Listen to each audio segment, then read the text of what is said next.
So I am going to use the mounts on the back of it, and I'm just going to make up a piece of stainless steel. I've done the drawings. I'm going to use a bit of 2mm stainless steel. But the way in which I'm going to do it is I'm going to transfer this to CAD. Then I'm going to cut it on my laser machine over there out of a piece of wood. Use a bit of plywood like that maybe. So if I was doing this and it was going to be laser cut, I think that would be fine. But with laser cutting, it's going to cost a bit of money and it's going to take a little while. And I quite enjoy making this stuff sometimes. I feel like I can make a nice job of it. I've got lots of stainless steel 2mm left over from different jobs.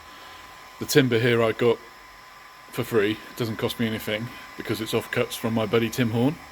Tim Horn Laser Cutting, he makes boards for railway layouts and such. Anyway, digressing a little bit. If I cut this out of timber, I can lay it up on my piece of stainless steel and actually use it as a guide. It's like a one-off thing for my grinder, or maybe just mark it out and such. Should be able to get the holes in a nice accurate way, like doing that.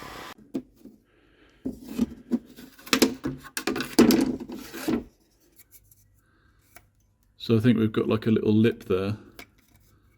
So I think it probably would go on there. Hole spacings though. Hole spacings are perfect.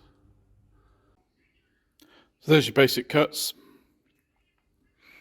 It's starting to look like what it's supposed to be. Let's try and line it up for these two features.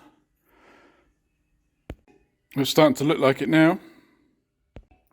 Here you go. Quick hit with the grain machine. Looking good.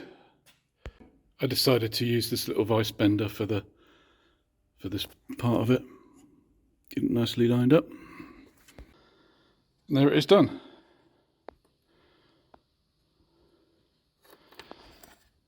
Pretty happy with how it is. Just see if it fits now.